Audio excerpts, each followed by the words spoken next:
What's up boys, j'espère que vous allez bien, c'est un plaisir de vous accueillir dans un nouvel unboxing et aujourd'hui on a une chaussure très spéciale, c'est la Jordan 12. Bon les amis, on est ensemble aujourd'hui encore une fois pour unboxer une paire de qualité, une paire qui a marqué un peu aussi l'histoire de mon enfance parce qu'elle faisait partie de mes 4 Jordan préférés. Je sais que c'est une paire que j'ai jamais pu avoir dans les mains, c'était l'occasion de pouvoir les cop sur l'application Sneakers parce qu'elles sont sorties en même temps que le drop de Nike Sacai Waffle deuxième génération et du coup je pense qu'elles sont passées un peu inaperçues et c'est pour ça que j'ai pu les avoir. Il n'y avait pas eu de raffle, je crois que c'était juste premier arrivé, premier servi, du coup je me suis fait plaisir et on l'a pu cop. C'est Jordan 12 Black Concorde. Du coup ce que je vous propose, on regarde ce qu'il y a à l'intérieur de la boîte et ensuite je vous explique à quoi fait référence le modèle. Here we go. Bon les gars, c'est parti. Aïe, regardez-moi cette beauté, ce modèle les gars, Jordan 12. Quelle grâce.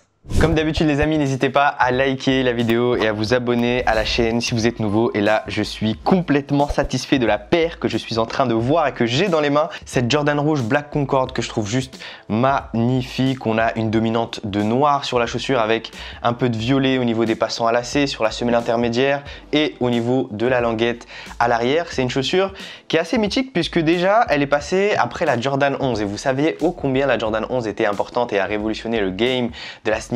Du coup, Tinker Hatfield, ça a dû être beaucoup plus compliqué pour lui de designer le modèle après la Jordan 11 et au final, c'est quand même une réussite auprès des basketteurs parce que c'est l'un des modèles les plus appréciés. C'est aussi l'un des modèles les plus portés par les joueurs de basket et les plus appréciés sur le terrain. On regardera les spécificités juste après, mais en tout cas, au-delà de la Jordan 11 qui esthétiquement était un modèle révolutionnaire, d'un point de vue performance, la Jordan 12 n'a rien à envier à sa prédécesseur. Donc pour vous mettre quelques petits éléments de contexte vis-à-vis de cette Jordan 12, donc c'est la 12e paire signature de Jordan, c'est la paire qu'il a portée pendant le Flu Game contre Utah. Elle est restée iconique depuis ce match-là où il avait mangé une pizza, il était tombé malade, mais il avait quand même joué le match d'après. Ce qu'il faut savoir également sur cette paire, c'est que c'est la première chaussure Jordan sous l'écurie Jordan et pas sous l'écurie Nike. Donc Jordan avait pris un peu son indépendance à partir de la Jordan 12. Si on regarde la boîte également, je crois que c'est la dernière boîte où on peut voir le Nike Air. Je regarde si on le retrouve, on le voit pas du tout. Il n'y a que des logos Jordan, que ce soit sur l'extérieur,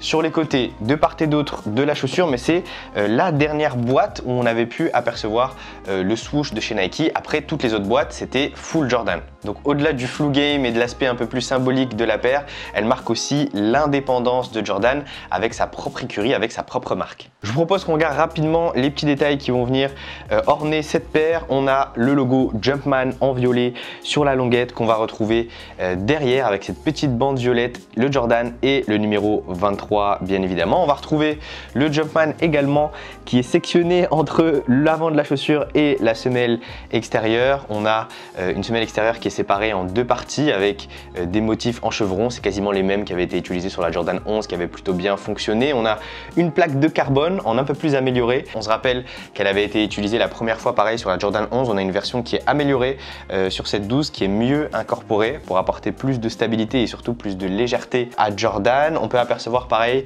le petit numéro 23 également en violet sur la semelle extérieure. On peut apercevoir aussi sur la languette extérieure la mention 2 écrit en lettres avec le chiffre 3 juste en dessous. Et ça apparemment c'est une idée de Jordan qui voulait incorporer son numéro sur la paire mais d'une manière un peu différente de ce qui avait déjà été apporté sur la chaussure. Sinon d'un point de vue global on a un gros empiècement en cuir sur toute la partie extérieure de la chaussure qui va faire un peu l'histoire de la paire parce que sur le coloris que portait Jordan par exemple contre Utah, la paire est toute noire avec cet empiècement en rouge et ça offre déjà une possibilité de personnalisation qui est réellement stylée. Là sur ce coloris là on l'a pas, mais sur plein d'autres coloris, sur le coloris taxi notamment en blanc et noir on l'a, sur le coloris indigo également. Là pareil sur la partie intérieure on a ce même empiècement qui est un peu repris de la Jordan 11 mais qui va pas être brillant et qui va venir en fait apporter cette sécurité sur les mouvements extérieurs, sur les mouvements latéraux brusques que pouvait avoir Jordan sur les terrains. Au niveau de l'empeigne globale de la chaussure, c'est également du cuir, c'est juste qu'il a été brossé, il a été travaillé un peu plus de façon à ce qu'il soit un peu plus doux que le cuir classique qu'on peut apercevoir sur la partie extérieure. Personnellement, je trouve la paire archi qualitative et ce qu'il faut savoir d'ailleurs, c'est qu'il y a pas mal de joueurs NBA qui portent encore cette Jordan 12 ou qui l'ont portée en NBA parce que c'est une paire qui aujourd'hui reste encore plutôt performante parmi les paires rétro. On sait par exemple que la Jordan 1, la Jordan 2, la Jordan 3, voire même la Jordan 4 sont quasiment importables à aujourd'hui sur les parquets parce que le monde du basket a avancé, parce que les technologies également, et du coup c'était pas forcément des modèles qui étaient réellement faits pour game. En revanche, cette Jordan 12, on la voit encore sur les terrains et surtout l'une des plus grosses avancées, il y a encore des paires qui l'ont aujourd'hui, c'est que ces petites Jordan 12, elles comportent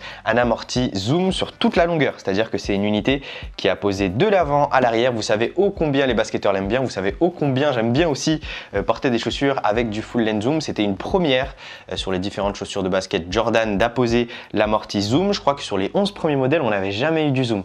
Attendez, je vérifie. Non, j'ai bien raison, c'est la première fois que le Zoom Air est utilisé sur une Jordan et c'est cette Jordan 12 qui l'a initié. Au-delà de l'aspect esthétique que je trouve réellement stylé et du coloris, moi qui m'a parlé, quand je les ai vus, j'avais envie de les commander, j'avais envie de les avoir dans ma collection. N'hésitez pas à me dire dans les commentaires si vous trouvez la Jordan 12 sympa, si vous aimez bien ce coloris Black Concorde. En tout cas, moi ça me parle, je vais sûrement les garder en lifestyle et je pense que la majorité des gens qui copent les Jordan 12 les portent pas du tout sur le terrain et vont les porter avec des outfits parce que c'est une paire qui passe tout aussi bien dans la rue. Il y a pas mal de stars qu'ils ont porté comme Chris Brown, Rihanna, Drake ou autres. D'ailleurs, Drake a eu une collab avec OVO sur ses Jordan 12. Je vous propose qu'on regarde le poids de la paire, ça peut toujours être intéressant. On va voir combien elle pèse parce que généralement les Jordan rétro ça pèse quand même du poids, 476 grammes. En fait ça va, hein. Quand tu regardes bien ces Jordan 12, elles sont plus légères que les dernières LeBron. Donc en vrai c'est pas mal d'un point de vue poids. Je pense qu'ils avaient déjà fait des efforts avec la plaque en carbone qu'ils avaient apposée sur la paire.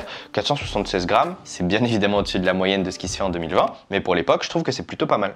D'ailleurs pour ceux qui ont joué ou qui souhaitent jouer avec des Jordan 12, pour avoir vu quelques reviews de la paire aux US, apparemment c'est une chaussure qui met énormément de temps à se faire au pied, tout simplement parce que déjà on est sur une chaussure d'époque, déjà on est sur du cuir, donc le cuir va venir s'adapter au pied au fur et à mesure et lorsque vous les portez la première fois c'est normal si vous y arrivez pas ou si c'est serré ou si c'est trop rigide. La chaussure est réputée pour mettre du temps à se faire et ça il faut que vous l'ayez en tête. Bon, il est temps d'enfiler la paire, il est temps de vous donner mes premières impressions sur ces Jordan 12. Là je suis en joggo donc on verra ce que ça donne avec un petit jogging tout en sachant que je les ai prises en 42,5.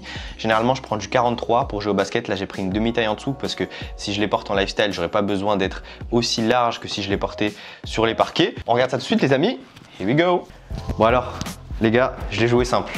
Le joggo noir, la paire de Jordan 12 au pied, en vrai ça passe crème. Je sais pas ce que vous en pensez, normalement ça passe avec un jean, je sais pas si ça va réellement passer mais je les trouve pas si massives que ça, je pensais qu'elles étaient beaucoup plus massives quand tu les vois au pied d'un joueur, t'as l'impression que c'est une grosse boot, mais là en vrai regardez, franchement ça passe hein. Après elles sont graves, dures, là à ce niveau là, on dirait pas parce que regardez ça a l'air d'être mou au doigt mais je vous jure que là c'est une coque, au niveau de la toe box là c'est archi dur. Je valide à 100% le modèle. Les gars, n'hésitez pas à me dire ce que vous en pensez de chez Jordan 12 porté. Encore une fois, je vous l'ai dit, j'ai pas pris de risque. Je kiffe. Donnez-moi vos avis les gars dans les commentaires. On se retrouve pour la conclusion de la vidéo.